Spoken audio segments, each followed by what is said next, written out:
आज इस बात में कोई दो राय नहीं है कि देश की सबसे बड़ी और सबसे पावरफुल पार्टी बीजेपी है। तो आज हमारे पास कुछ ऐसे सीक्रेट्स हैं जिन्हें हम डिकोड करेंगे कि बीजेपी ने कैसे भारत की राजनीति पर दबदबा बनाकर रखा है। अंधेरा छटेगा, सूरज निकलेगा, कमल खिलेगा। Well, secret number 1 to decode is Congress. BJP के सक्सेस के पीछे कांग्रेस का बहुत बड़ा हाथ है। वो यूं कि मेन ओपोजिशन पार्टी कांग्रेस पिछले कुछ सालों से भटकी और बेहद कमजोर नजर आ रही है। ऐसा प्रतीत होता है कि कांग्रेस पार्टी की अपनी अधिकांश क्षमताएं समाप्त हो चुकी है। ज्यादातर बड़े नेता कांग्रेस की पारिवारिक राजनीति और कुछ अन्य कारणों के कारण पार्टी छोड़ चुके हैं। उन्हीं में से कपिल सिब्बल, हिमंता बिस्वा शर्मा, बीरेन सिंह, अमरिंदर सिंह, हार्दिक पटेल और ज्योतिरादित्य सिंधिया जैसे बड़े नेता शामिल थे। इसकी पूरी लिस्ट आपको डिस्क्रिप्शन में लिंक के रूप में मिल जाएगी। अगर टाइम में थोड़ा पीछे चलें तो साल 2013 में जब कांग्रेस अपना भरोसा खो रही थी, तभी बीजेपी ने देश के लोगों को भरोसा दिलाया कि अच्छे दिन आने वाले हैं। अच्छे दिन आने वाले हैं। तो उतने में ही बीजेपी के तरफ से हमें एडवर्टाइजमेंट्स की बाढ़ देखने को मिली। महंगाई को लगातार बढ़ाने वालों जनता माफ नहीं करेगी।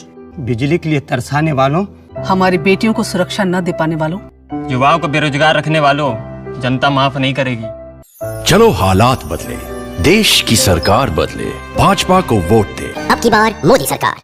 तो इन सबको देखने के बाद लोगों को लगा कि चलो इनको ट्राई करते हैं, और हमने 2014 में बीजेपी को जिता दिया। और उसके बाद देश के इकोनॉमी बहुत तेजी से बढ़ने लगी नेगेटिव की तरफ। इससे पहले की वीडियो में हम आगे बढ़ें, प्रधानमंत्री नरेंद्र मोदी का आपके लिए एक छोटा सा मैसेज है। सब्सक्राइब करें और मेरे हर अपडेट आपको मिले, इसके लिए बेल आइकन जरूर दबाइएगा, बेल आइकन जरूर दबाइएगा। दूसरा सीक्रेट है मेन स्ट्रीम मीडिया। इन लोगों ने अपना जमीर चाइनीज आइटम से भी कम दामों में बेच दिए हैं। अंजना जी इधर देखिए। हाँ। ये क्या कर रहे हो आप? देश में जितनी नफरत और अराजकता ये लोग फैला रहे हैं शायद ही कोई और करता होगा, जबकि इनका प्राइम काम होता है सरकार से उनकी नाकामियों पर सवाल पूछना। लेकिन वहीं अगर कोई सवाल पूछ ले तो दुनिया चला दूंगा पापा। ये किसी भी मुद्दे को रिलीजियस एंगल से जोड़कर देश की जो असल सच्चाई होती है उससे लोगों को गुमराह कर देते हैं। सुधीर चौधरी और समीर आहलूवालिया साल 2012 में 100 करोड़ की उगाही करते कैमरे पर पकड़े गए थे। सीक्रेट नंबर 3, रिलीजियस पोलराइजेशन और कट्टर राष्ट्रवाद। इस मुद्दे ने बीजेपी को कितनी हेल्प की है ये किसी से छिपी हुई नहीं है। वो हर एक मुद्दे को इसी एंगल से जोड़ देते हैं, यानी कि 80% और 20% वाला मुद्दा। Coming in, UP Chief Minister Yogi Adityanath has said it's a fight between 80% versus 20%. 80 बनाम 20 का होगा। 80% समर्थन एक तरफ होगा, 20% दूसरी तरफ होगा। और इसको बड़े लेवल पर ले जाने में उनकी हेल्प करते हैं आरएसएस और वीएचपी, यानी कि विश्व हिंदू परिषद। अगर आप विश्व हिंदू परिषद को नहीं जानते हैं तो ये एक आरएसएस का ही ग्रुप। सीक्रेट नंबर 4, यहाँ पर बीजेपी के जो सक्सेस के पीछे का सीक्रेट है वो है बीजेपी आईटी सेल। 5th और लास्ट सीक्रेट है मोदी फैक्टर।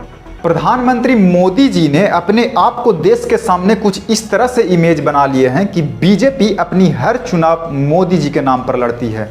इन्होंने कुछ बेहद अच्छे काम भी किए हैं जिससे बीजेपी को स्टेट इलेक्शन में वोट मिलती है। वो बात चाहे दुनिया की बेस्ट डिजिटल इकोनॉमी की हो या फिर यूपीआई की हो, रूरल इलेक्ट्रिफिकेशन की हो या फिर फॉरेन पॉलिसी की हो, तो कहीं ना कहीं मोदी फैक्टर एक बहुत बड़ा कारण है जिससे बीजेपी को मदद मिल रही है। तो आई होप आपको वीडियो अच्छी लगी होगी, तो वीडियो को शेयर कीजिए। तो मिलते हैं नेक्स्ट एपिसोड में, तब तक के लिए अपना ख्याल रखिए। जय हिंद, वंदे मातरम।